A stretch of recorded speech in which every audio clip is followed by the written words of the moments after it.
Assalamualaikum warahmatullahi wabarakatuh. Salam sobat kajian Islam yang beriman. Semoga diberi perlindungan dan rezeki yang berlimpah kepada Allah Subhanahu wa Ta'ala. Amin amin ya robbal alamin. Kali ini, kajian story akan mengupas beberapa kisah karomah Syekh Kholil Bangkalan Madura dari beberapa sumber yang kami dapat.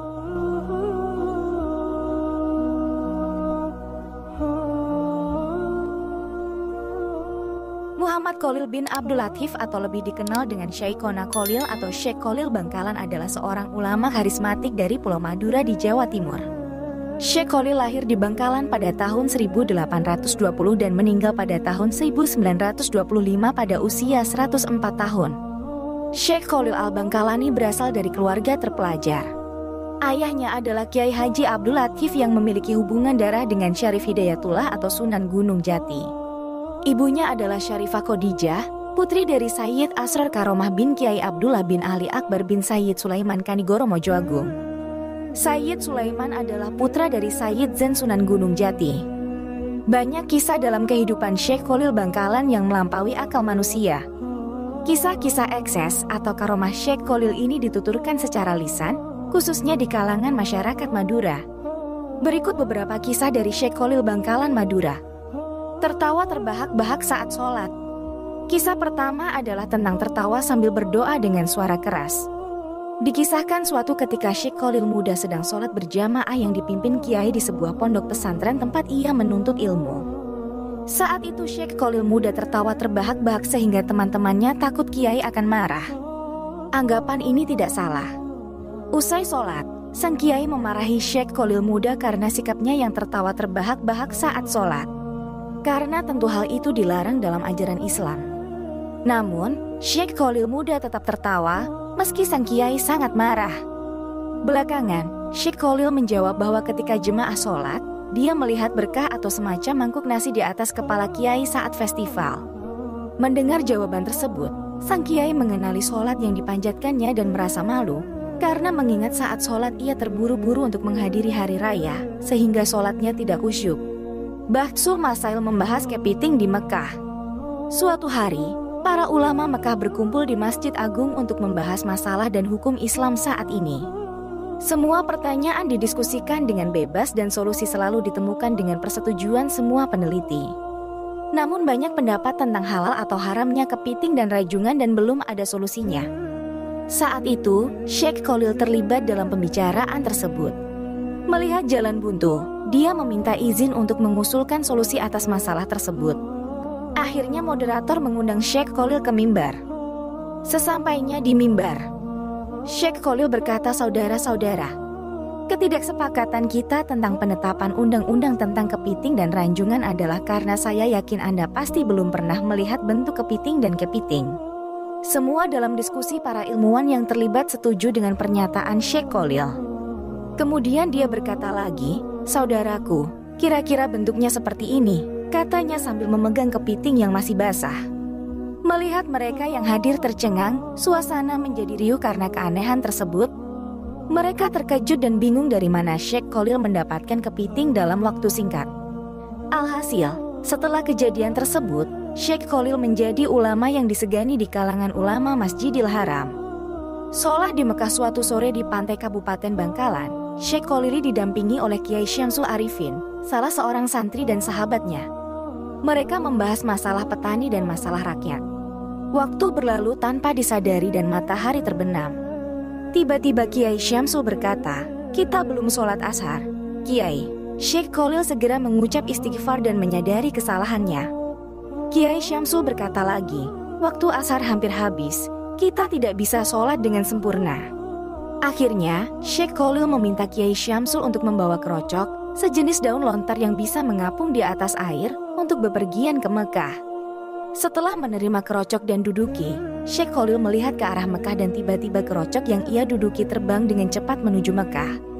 Sesampainya di Makkah, azan ashar baru saja dikumandangkan dan mereka diberikan barisan pertama untuk sholat ashar berjamaah di Masjidil Haram.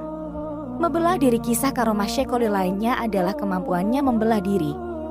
Artinya Syekh Kholil dikenal karena kemampuannya berada di banyak tempat sekaligus. Suatu kejadian aneh pernah terjadi ketika dia mengajar di sebuah pesantren.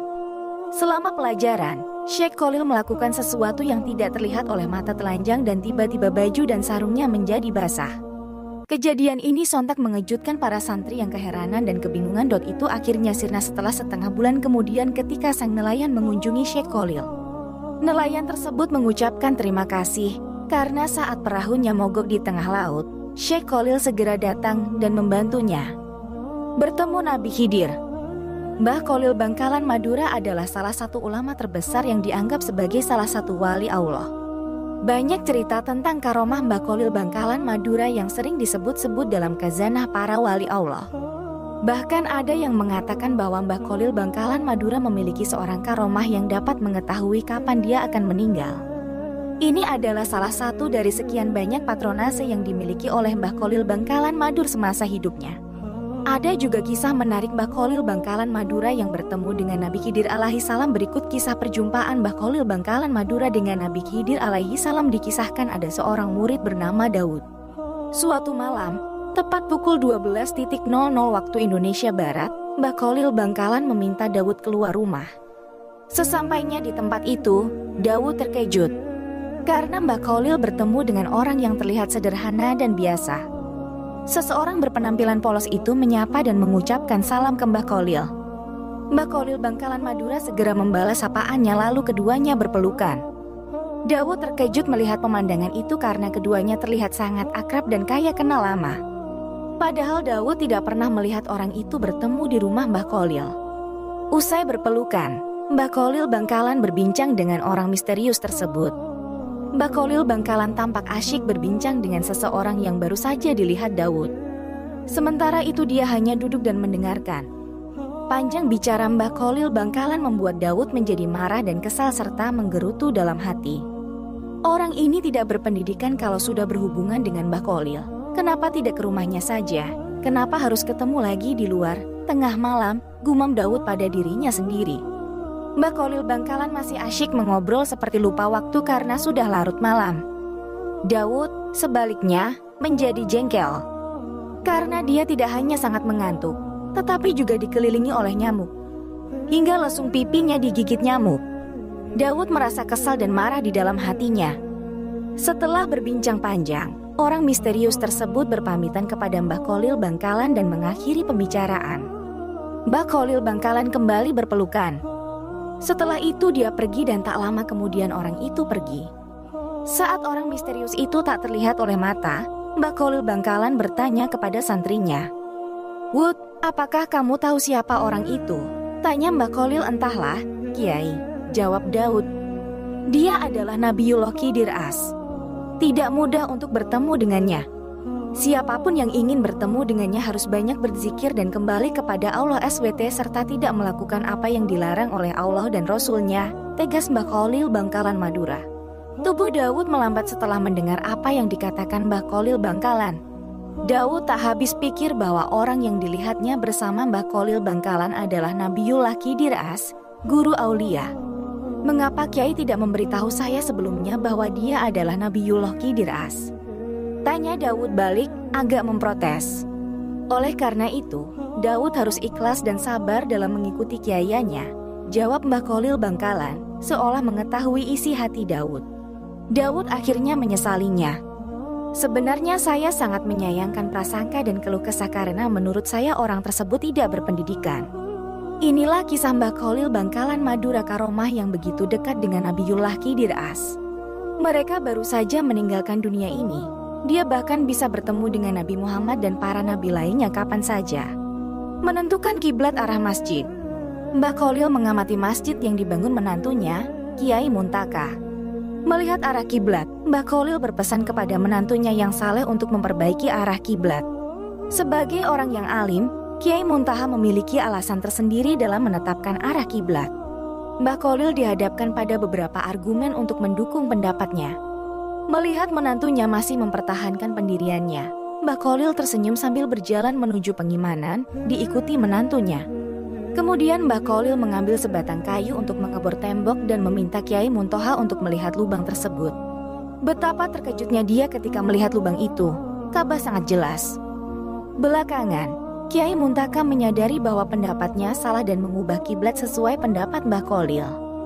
Demikian beberapa cerita karomah Syekhona Kholil Bangkalan Madura yang dirahasiakan, semoga bermanfaat. Mbah Kholil Bangkalan sebenarnya dikenal sebagai wali Allah dan memiliki beberapa karomah. Hampir semua karomah Mbah Kholil Bangkalan sulit diterima akal manusia biasa. Salah satu cerita yang diceritakan tentang karomah oleh Mbah Kholil Bangkalan adalah kemampuan air laut untuk berubah menjadi susu. Dikisahkan Mbah Kholil Bangkalan mengajak 3 santrinya, yakni Kiai Manap yang kemudian mendirikan pesantren Lirboyo, Kediri dan 2 santri lainnya. "Anu Kang, cari susu di laut," perintah Mbah Kholil Bangkalan. Ketiganya saling berpandangan sejenak. Ketiganya menjawab serempak, "Nggih Kiai." Usai berpamitan, mereka langsung pergi dengan keyakinan bahwa meski ucapan guru sepertinya mustahil, tapi harus dilakukan.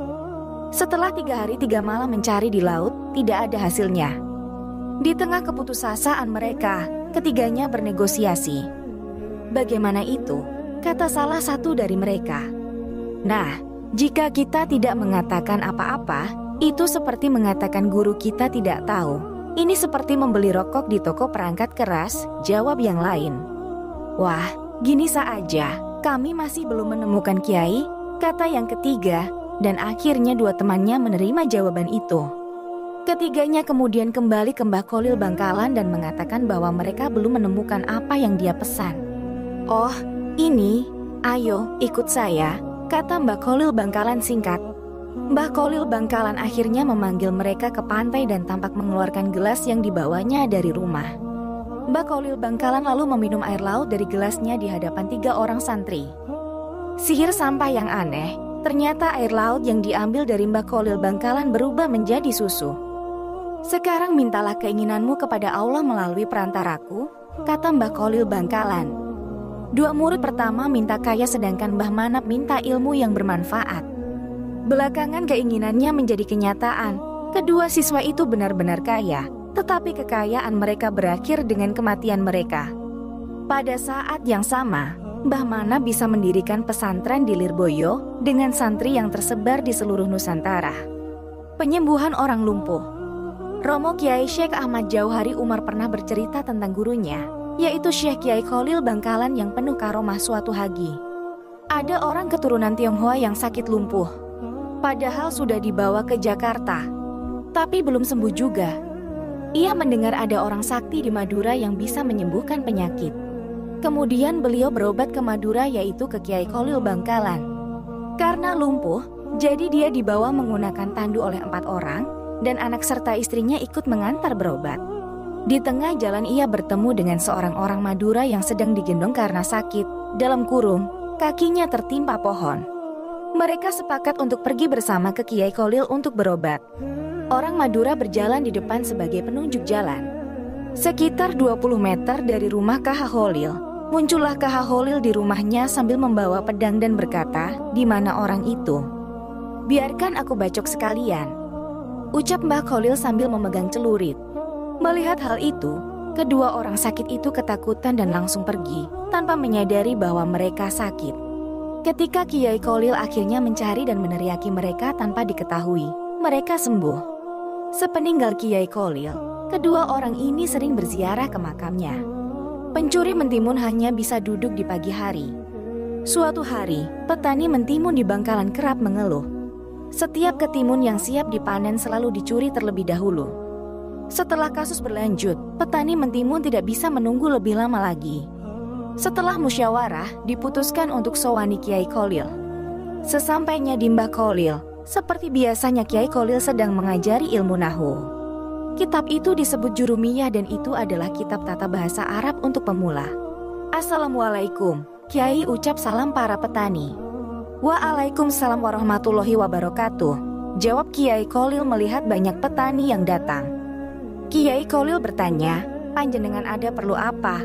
"Ini Kiai, baru-baru ini pencuri mencuri dari ladang mentimun kami. Kami minta Kiai untuk membuat penangkalnya," kata petani memohon dengan penuh harap. Ketika itu, kita yang dikaji Kiai ketu. En samrai padaka. Imat koma zaidun uang aktin wa zaite. Igei. Lalu serta merta Kiai Kholil berbicara sami. menunjuk ke Ra. Huruf koma Zaidun.